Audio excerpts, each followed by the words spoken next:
Welcome to Generations at Work, where our goal is to build bridges, not walls, between the different generations in the workplace. We see help wanted signs all over the place, but have we truly gotten this next generation ready for work? And are we ready to lead this next generation? We're going to explore 5 of the 11 realities all young employees should experience for growth.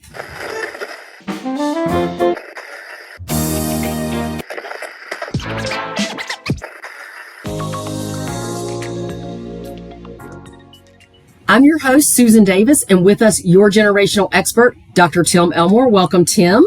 Thank you, Susan. This is going to be a great discussion. And before we dive into this discussion, and it's going to be a 2-episode podcast, so this is the first episode of the 2.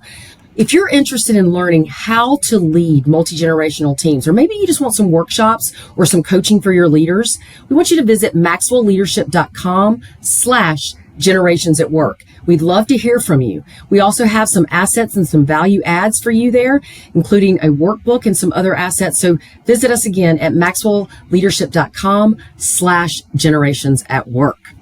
Tim, excited to have you.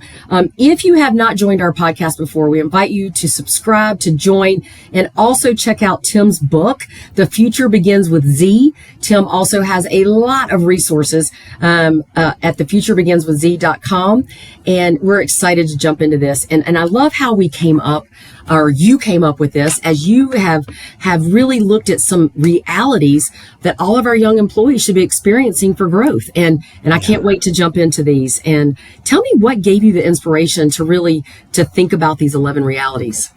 Yeah.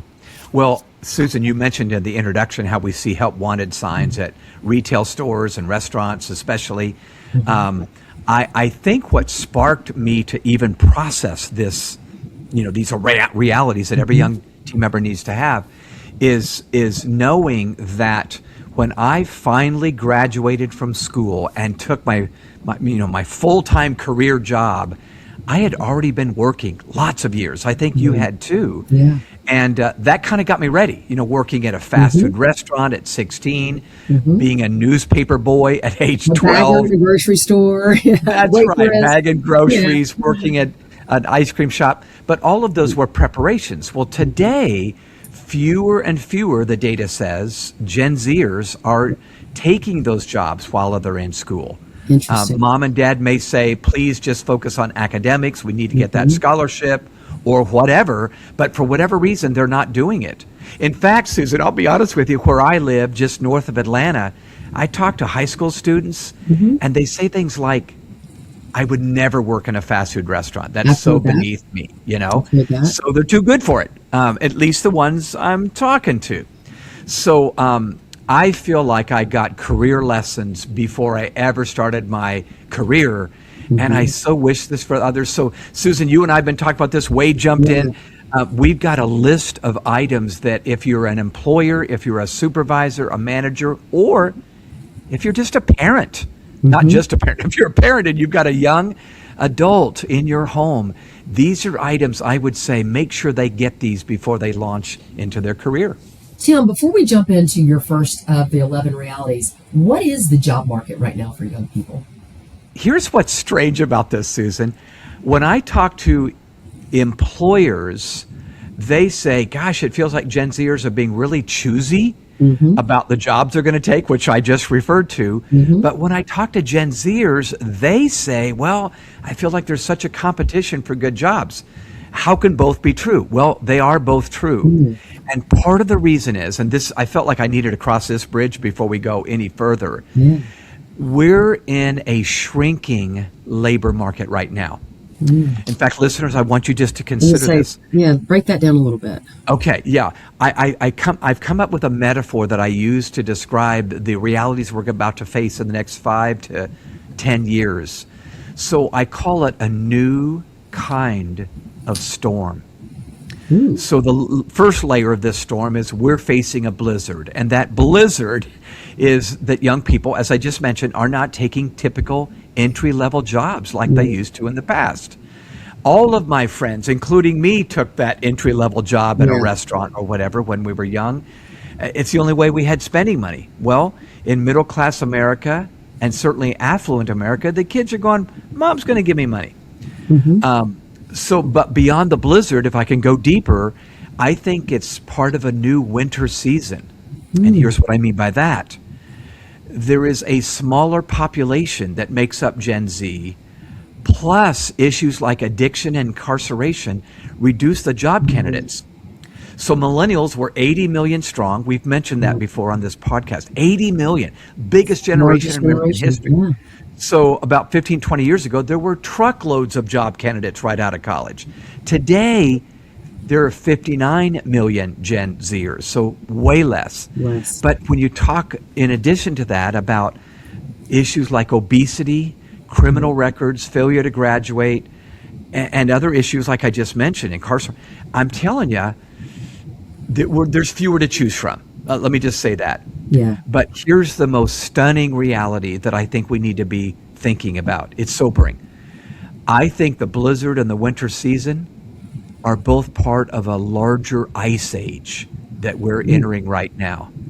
And by that, I mean, now get ready, within the next 10 years, there are going to be more 65-year-olds than 16-year-olds in That's America. crazy.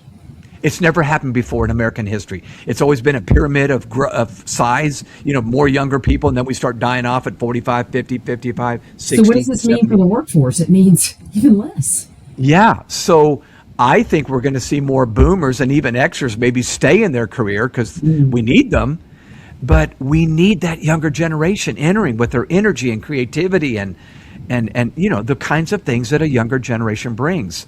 So all I'm saying is we're going to have to make our job offering more attractive to a Gen Zer, right?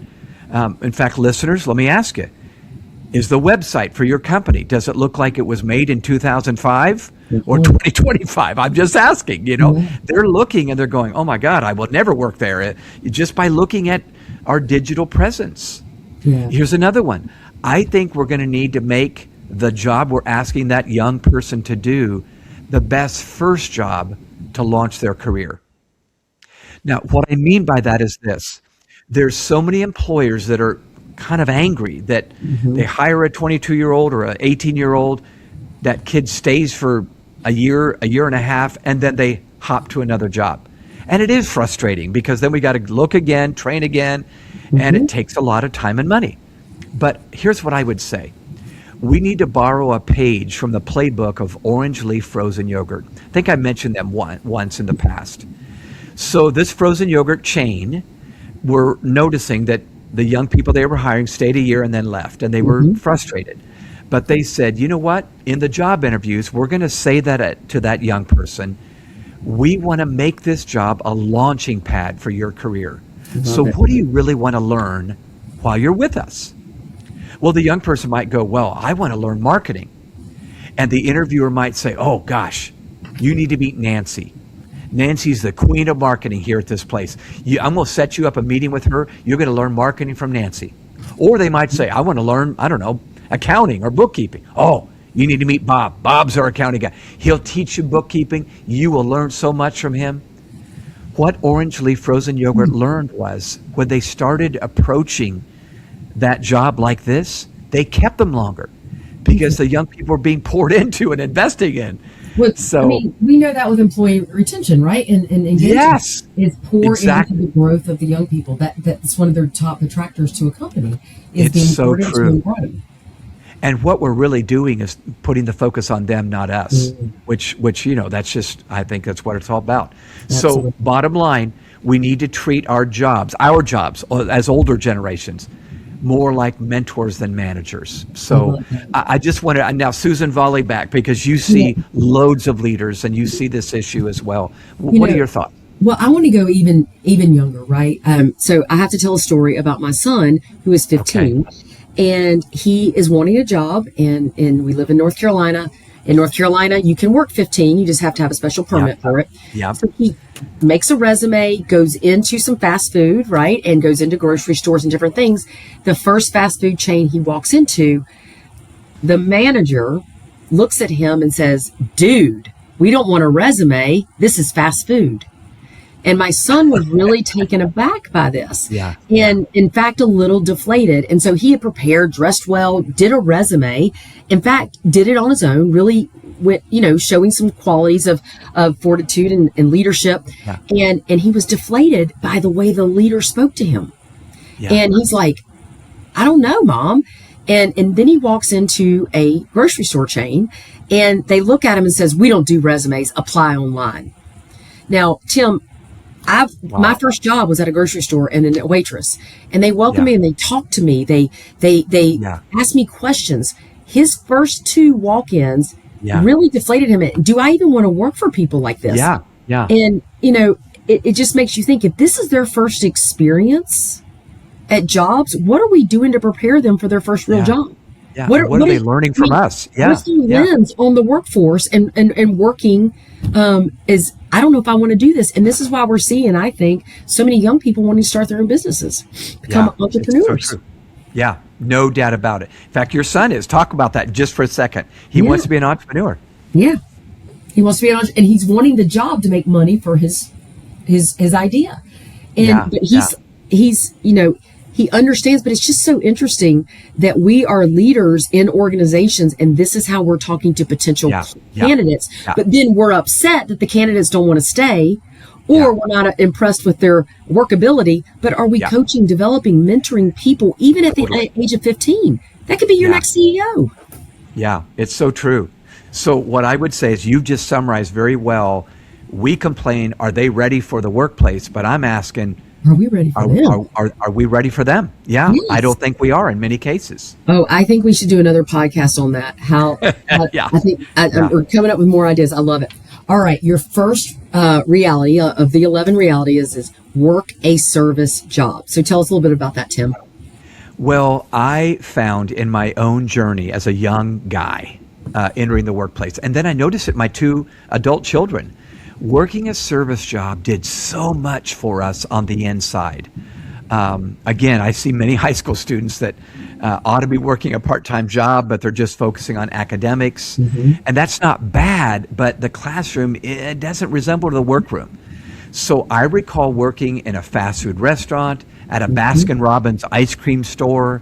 I worked at a country club, and I learned to smile, even when I didn't feel like it. To put up with angry customers who weren't really happy with what was going on there, the product we were serving. Yeah. And I'm telling you, for me to stay steady as a young guy with a not fully developed brain was huge for me. So here's the data on why this is so important. Okay. As recently as the year 2000, over half of U.S. teenagers, 52%, held a summer job. 10 more years in, it had dropped to about 30%, according to Pew Research. So even pre-pandemic, more recently, only about 35% of teens worked even a summer job when we were needing to do that. That was 2019. So somehow we have traded the early experience at a job for the classroom. And I'm just saying, while I believe in academics, I do believe in education. Gaining work at a service job can build empathy for people, communication skills, work ethic, and even just emotional intelligence. How to deal with a person who's not happy to be there. So I think what you just said, it just made me think. My first job, besides mowing lawns and babysitting, right? Yeah.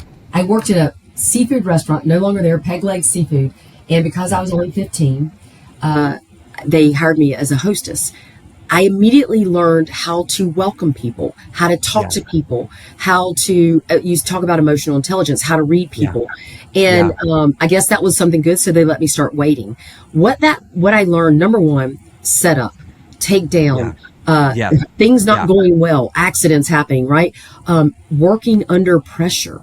All of those things at age 15 and 16. And then I moved into a cashier position at a grocery store, learning math, talking, all of these things. I think I can look back on those jobs and they absolutely prepared me, not only to enter college, but that first job. They gave me great strength and knowledge and background to be able just to know a little bit more than probably some of the other people did that didn't have no doubt about it. And what I love about it, Susan, I'll just add, is it's not a storybook problem in class that's theoretical. It's real life. It's real I've got to life. figure this tip amount, or I've got to do the credit card, or whatever it is I'm doing. I'm telling you, we're incentivized because it's real world, real time experience. So And as we talk service about, jobs are huge. Yeah. and you got to learn to communicate and connect with people.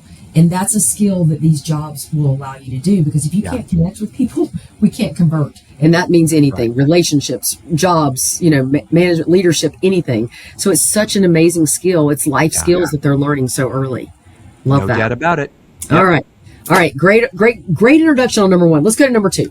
I love this one because I never thought about it before, but your second reality is get fired once. Tell us about that. I'm excited to hear about this one.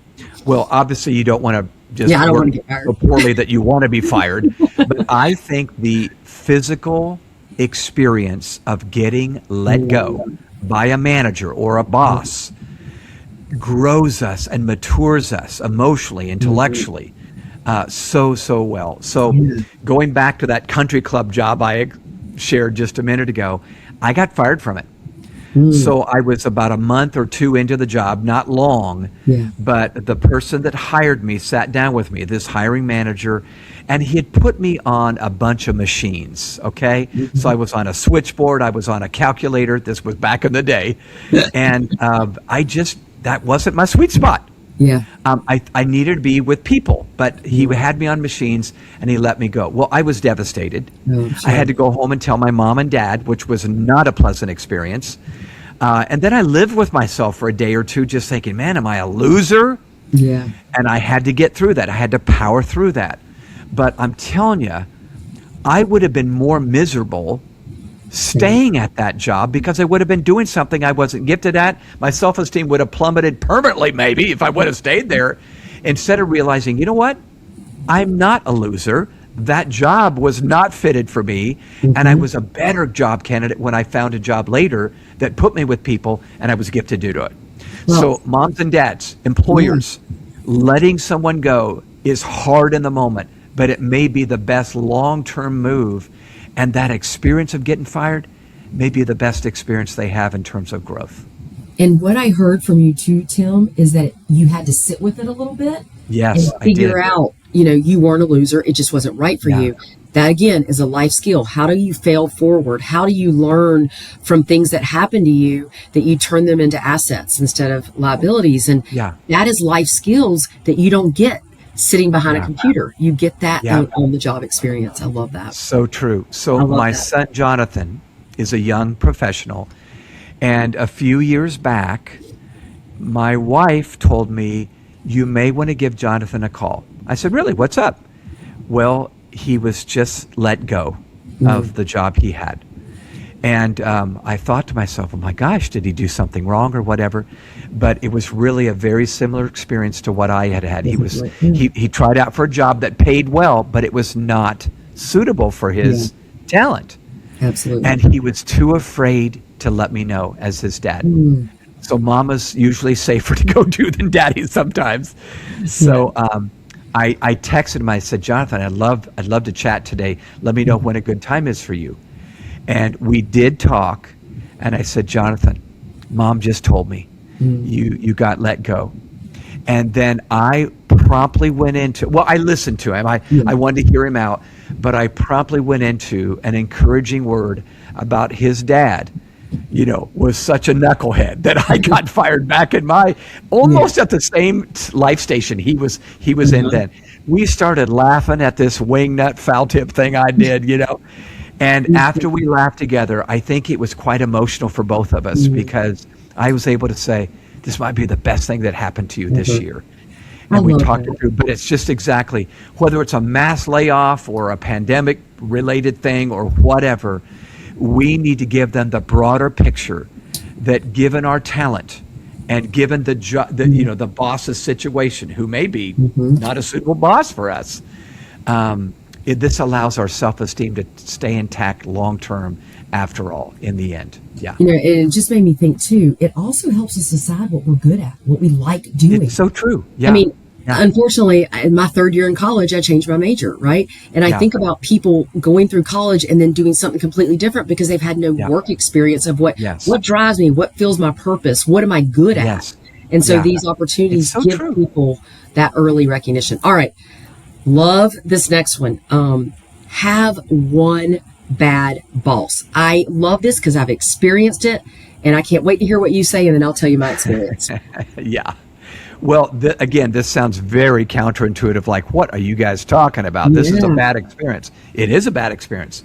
But I actually think bad experiences are some of the most maturing experiences we can have when we're still forming and our brain is still maturing up till 25, 26 years old. So this may not make sense to young professionals, but I think it's actually a positive thing to serve under a bad manager or supervisor. Why do I say this? Well, first, it makes you appreciate a good one when you finally get one, right? I had a bad one before I went to work for John Maxwell right out of college. During college, I had a bad boss. Yeah, let's make sure John was not the bad boss, right? No, John, let it be known. John Maxwell was not the bad boss. Let me just reiterate that, okay? John, I love you if you're listening. Okay. But I'm telling you, if all I have is good bosses, I learn good leadership. That's great. But there's something about, isn't it true? You know, we say, I appreciate good weather when I've been through the stormy, cold, icy, snowy weather. So that's what we're talking about. So just like a breakup with somebody when we're a teenager and she broke up with us or he broke up with us, this bad boss may be the teacher that we need. When we endure a poor leader, we can learn to make positive changes in our own style. We can learn to navigate and negotiate when we're not in charge of how things are done. And this now teaches me to control the controllables and to learn to put up with things that are less than optimal. And that's what we're talking about here, less than optimal supervisors. We learned how to influence when we're not in charge.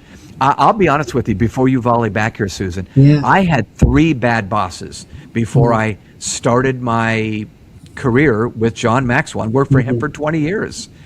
I became more empathetic for teammates who were also suffering through this. I put up with a boss that led through intimidation and manipulation instead of motivation. Oh my gosh. But here's what I learned with John. When I finally worked for John, I had for the first time a very secure man, a very secure boss. Was he perfect? No, he never claimed to be perfect. But boy, I got under somebody that was secure enough to not be threatened by my successes. He never won. In fact, John said to me, Tim, your wins are my wins. And I thought, oh my gosh, I've never experienced this before. So, especially coming from the bad one, right? Yeah, it's so true. You know, Tim, I remember my first bad boss. It wasn't my leader. My leader was great, and it was her boss. So my boss's boss. And in fact, I'm still friends with my old leader, and that was back in the 90s. But I'll tell you what I learned, and I still talk about this every day, and I talk about it when I teach leadership. People are going to walk away from you as a leader, and they're going to say one of two things. They're either going to say, man, everything I want to be as a leader, I learned from Tim, right? Or they're going to say, everything I learned from Tim, I don't want to be like. And that was her. Everything I learned, I did not want to be as a leader. I learned from my boss's boss. And I could give you 10 things she did, but I remember thinking I never want to be a leader like that. And so having that perspective is huge. And as I moved on in my professional career, had an amazing boss. New boss comes in, exact same thing. And people leave people. Remember, they don't leave organizations. And not soon after that, I left. So having that quote bad boss, I think gives you great perspective of the leader you want to become, but also appreciating the leader you have at that point. And for the record, my boss is a good leader too, if he's listening, Chris. So he's not one of those bad bosses. So, all right, Tim, we're going to go to number 4. Number 4 of the 11 realities: help someone reach their goal. Yeah. Well, it's likely most young adults today have had some older adults say, you need to set goals and pursue them. You need to find your passion, find your calling, follow your dream. In fact, we say that's every commencement speech across the country every single year. All good advice, but with one caveat. I believe it's healthy in the early stages of our adult life to begin to serve someone else as they pursue their dream. So don't give up on yours. I'm just saying spend some time where you're a part of something bigger than you, and it's not just your goal, your passion, your pursuit, and it's not forever either. But you stay long enough to taste what it feels like to be a part of something bigger and something other than yourself. So it's my story. Out of college, John Maxwell hired me. He knew my parents, and I remember we had lunch with John and Margaret Maxwell over at my mom and dad's house. I was still finishing up college, but once the dinner was over, he said to me, and I was 22, he said, "Tim, if I had an opening, would you come work for me?" I said, yeah. So, That's my arm. right, yeah, that's right. I was born at night, but not last night. Yeah. So after I graduated from college, John hired me. I quickly realized John was a strong leader, and I could either push for my dreams and my goals and tell John what I wanted, or I could learn to bridle myself like a horse has a bit in its mouth and he's bridled by it, and really learn to be a part of something bigger. And let me tell you something. John's vision was big. I learned so much for the next 20 years that prepared me to start growing leaders when I was 43 years old. But all those years, and I'm not saying you have to stay 20 years under a boss, but for me, I helped that man build his dream. And it became my dream in many ways as well.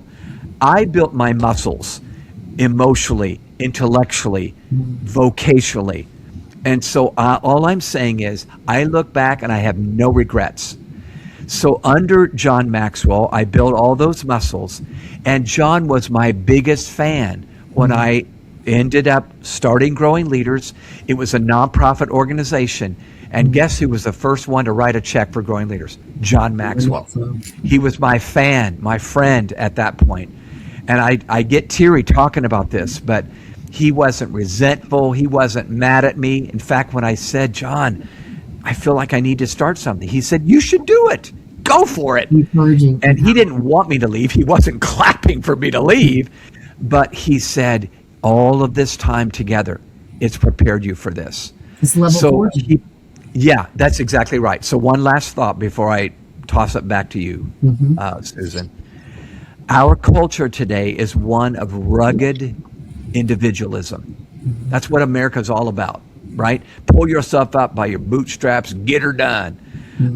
I think, however, part of maturation, that maturation journey, as a professional and as a human for that matter, is to put yourself second for a period of time and help someone else reach their goals. Zig Ziglar used to say all the time, you can get anything in life you want if you're willing to help enough other people get what they want. It's counterintuitive, I love it. but I'm telling you, there's givers and takers, and I think we need to learn to be givers before we become that taker that ends up pursuing our dream. So I'll stop there. No, one of the things I was just thinking about as you were saying their Trifecta of Trust, the book, Zenger and Folkman did a study of almost 100,000 employees, and they asked them, what can your leader do for you?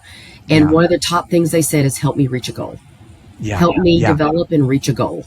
And so if we were to ask the employees or the employers listening right now out there, we might ask them, what would your people say that you've helped them do?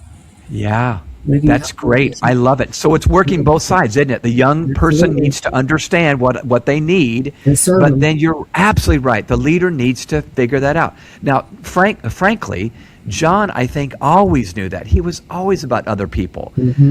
My gosh. In fact, can I tell a quick sidebar story? Absolutely. I remember one time being a little frustrated at something that was happening as I was working for John, and I met with my dad. And I told my dad, I said, Dad, I'm a little frustrated right now, blah, blah, blah. I won't get into what I was frustrated at. But my dad looked at me, and of course, he was older and wiser. And my dad said, well, Tim, keep in mind, you work for John Maxwell. Meaning two things. One, you're lucky to be under him. And two, you can go start your own company now, buddy. That's what he was saying. But right now, you're under his umbrella, and you need to be okay with him as your leader. This was all part of the growth process. So listeners, whether you're 40 or 20 or 60, this is all part of the growth process, to be under someone else and help them reach their goal. Okay, Tim, we're going to round this out, close this out with number 5. And your number 5 item here for the 11 realities is do small, invisible work. Tell us about that. Yeah. Wow. Well, this could be an overlap with number 1 that we covered earlier, but not necessarily. When I, as a young professional, am assigned a task or a job that no one really notices, and I learn to do it with excellence because of my own standards, I cross a milestone in my own integrity. And my motives are purified, right? If I'm doing some task for my boss to notice me and recognize me and say, oh, awesome job, Tim, you're amazing. Well, that's one thing. But you know what? When I'm hunkered down and nobody's noticing the detail that I'm paying attention to, but I do it anyway, my gosh, that's a motive check. And I'm saying early small tasks, I believe, are about trust more than talent. Let me explain. So when I have, let's say the last shift of interns we had at Growing Leaders, they were all given small jobs, big ones too, but small jobs that they were working alone on because we wanted to test, are you willing to pay attention to the details when no one's looking and clapping for you? I'm telling you, it's a motive check. So, and by the way, sometimes they'd come and talk to me as the founder and I'd say, early jobs are about trust, not talent. Now later, and by the way, let me say one more thing. Ultimately, we're going to give them something that's all about their talent. But when we hired them in the interview, we found out where their talents were. We wanted to find out, can I trust you in the little job? So one of our habitudes is called coffee step. Coffee step. And I came up with this principle years ago when Carrie worked as a young intern, and she was asked to get the coffee for the executives in their leadership team meeting on Monday morning. She told me years later she was a little offended by that. And the reason she was offended is she thought to herself, and she was just being honest with me years later, she said, I was wondering, did you give that to me because I was a female and none of the males were willing to get the coffee, or none of the males knew how to get the coffee for the executives? And then she said, did you not realize I had a college degree? And now, you're asking me to get what? Do you realize who you've got here, Yeah. But Carrie smiled and told me, thank God I didn't say either of one of those two things. I went ahead and swallowed my pride, and I got the coffee. She then told me it was the best move I could have made, because when I got the coffee and brought it into that meeting of executives, I realized it got me in the room with the leaders. Pretty soon they're asking what my name was. Then they're asking me questions about who I am and where I just graduated from. Then they're asking me to sit down. Then they're asking me questions about what I think about this issue. The next thing I knew, I was now in the midst of the conversation at 22 years old. And Carrie said she learned the coffee step was the best step she could have taken, because I swallowed my pride and I was willing to do the small, invisible work that actually became visible for them. So it's a motive check. It gets me in the room if I'm willing to do the right thing. And it helps me realize that my desire to be me needed to be eclipsed by my desire to belong to something bigger, to see the box top, and then to see my puzzle piece fits here because I see the box top. Yeah. Love it. Love it. What a powerful episode. Wow. We just explored 5 of the 11 realities all young employees should experience for growth. We appreciate you joining us. Join us for the next episode as we look at the next 6. If you have not picked up Tim's newest book, The Future Begins with Z, you can do that at thefuturebeginswithz.com. We are so grateful that you're here. If you're not subscribed to Generations at Work, hit that subscribe button below. We know you have a choice in your podcast, and we appreciate you being here.